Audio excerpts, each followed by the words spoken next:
What's up, everybody? This is Adam Schuman coming to you live from the 9th floor here at Skurnik headquarters. Today we're going to be hosting a seminar called Widening the Lens, which is us diving deep into spirits that are overlooked, unusual, less common. The idea is to better understand these ingredients, how we use them in cocktails, how we talk about them, so that way we and our customers could have a better understanding. All right, guys, thanks for coming. This is Widening the Lens, and the idea of today is we're gonna do this round robin styled seminar. We're going to dive into these spirits that we have in our well, we keep on our back bar, we have on our shelf in the retail shop and at home.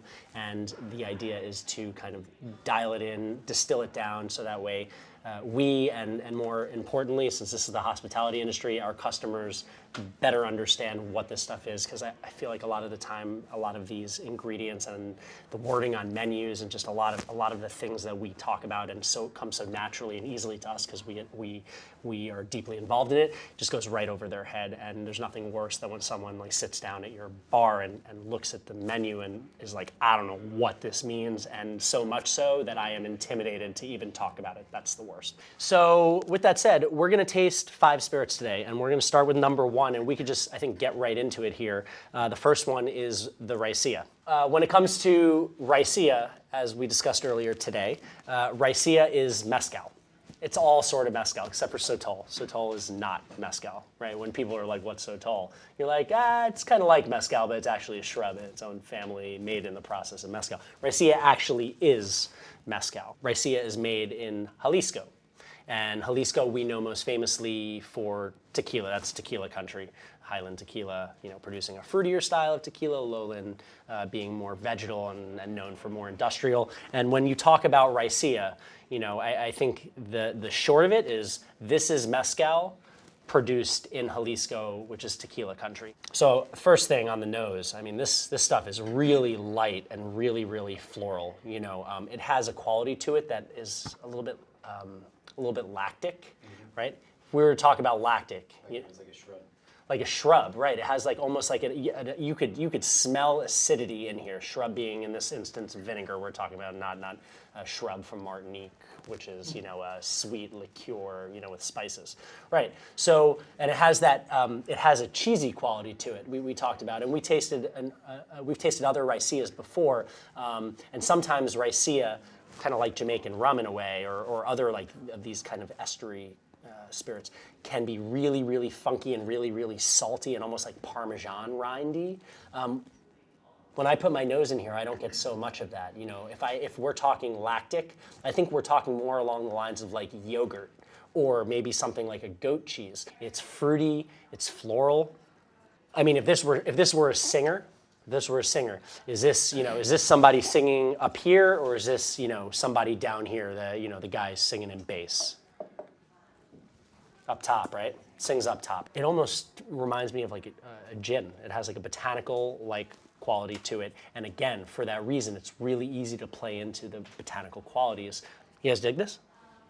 Yeah? It could be a little bit sweeter and more round and more fat and kind of more indicative of what we think of when we think of mezcal. So when someone says Raicilla, mezcal from Jalisco, often lengthy fermentation, do you get into that with the person? That really depends on the person, obviously. You need to size a person up within like 10 seconds to determine where they're at. And then for the other 95% that know less than you, how do you tell them this information without speaking down? I think that that's like a real art and something that comes with time and practice, obviously.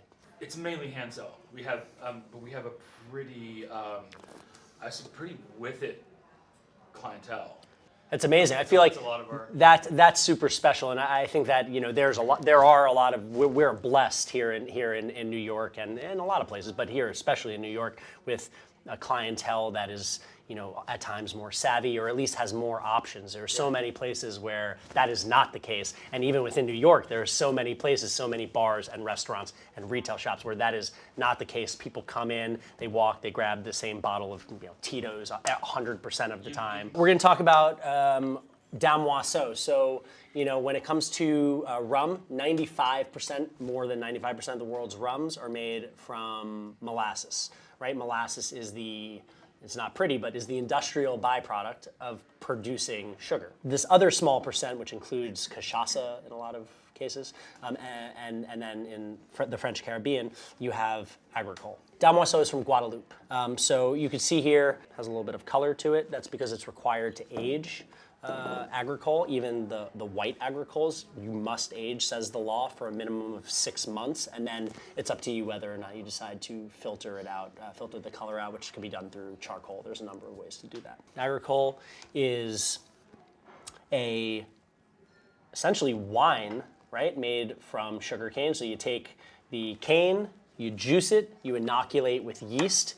I mean, there is a lot of sugar in here. It does not take long before that fermentation happens, and then they go ahead and distill. So we're talking about a column versus a pot still, right? You know, if you've ever chewed on sugar cane before, it's sweet, but it's not sweet the way sugar is sweet. It's not like drinking simple syrup or something like that. It's grassy. I mean, sugar cane is a grass. It is an agricultural product, and I would argue, aside from mezcal, maybe some single malts, depending on where they're from, that you could really taste where that peat comes from or something like this. I would argue that rum agricole is as terroir-driven a spirit as you get. You know, what is rum agricole? It's this small subset of French Caribbean rum that's made from fresh-pressed sugarcane juice, distilled in the same style that they do Armagnac, which makes a ton of sense since the French brought their technology from the mainland to the Caribbean during the conquest. It's green, it's grassy, it's certainly drier than something made from molasses, and it tastes like the product that it is, you know. Rum agricole, rum, sugarcane juice, single distilled, dry, grassy, not the thing you put in your rum and Coke. Perhaps what you could put in your rum and Coke is El Dorado rum, and this is a nice stark contrast here. This is a rum that is produced in Guyana. That's not Ghana.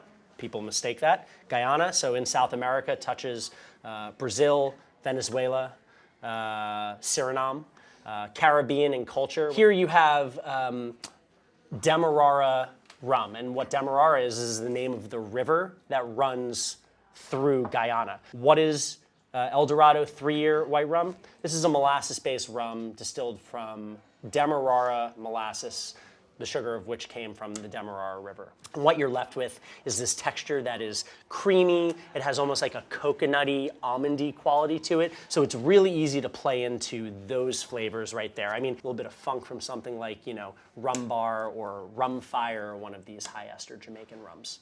Armagnac. Does anyone know about Armagnac? Made from what? Grapes. Made from grapes, right? Continuously distilled. Continuously distilled, right? In terms of the grapes, anybody know how many grapes are commonly used in Armagnac? 4. 4 grapes. Can anybody name those grapes? Colombar, Faux Blanche, Faux Blanche, Uni Blanc, Uni Blanc, and Baco 20. Baco. That's right. Baco's a hybrid. Thin-skinned, hard to grow. I mean, people do it masterfully, but difficult to work with.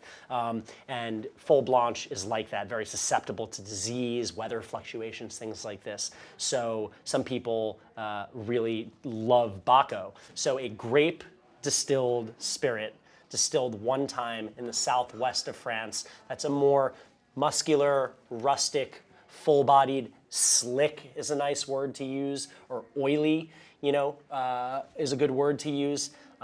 Grape-based French brandy. And when you taste it, what do we taste here? Let's give a taste and talk about it out loud. Texture. It's tannic. How about in terms of fruit? Where are we at in the fruit spectrum of things? Stone fruit. Some stone fruit. How about raisinous fruits? You get any dried fruits in here? Maybe like some fig, dates. That's a great one too. I find food, again, like food and color and music, like these are common denominators that don't go over everyone's head. You know, the more we know about pop culture, the more we know about classics and rock and, you know, foods that everyone, you know, if you're in a restaurant, talk about the foods on the menu, the more we can relate in terms of like that, the more it makes sense. What's Chateau de Briard Armagnac? Tell me a little bit about it. Single column distilled grape brandy. That's right, grape brandy. Anybody remember the name of the grape? Baco. Let's talk about Genepi. Genepi is in short, the word for wormwood. This is Genepi from the Valle d'Aoste, so right on the border of, in Italy, on the border of France and Switzerland. What is Genepi? Well, Genepi means wormwood. It's like the local term for wormwood. There's a word I keep coming back to. I don't know how else to describe it other than like powdery. What is Genepi? High-proof alpine liqueur that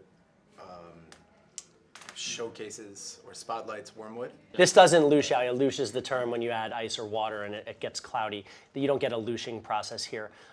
Hopefully you understand these a little bit more, and the idea is to be able for you to understand them so you could explain to other people in as few words as possible what these are, so that way they could be like, yeah, get it, I'm into it, I'll have one.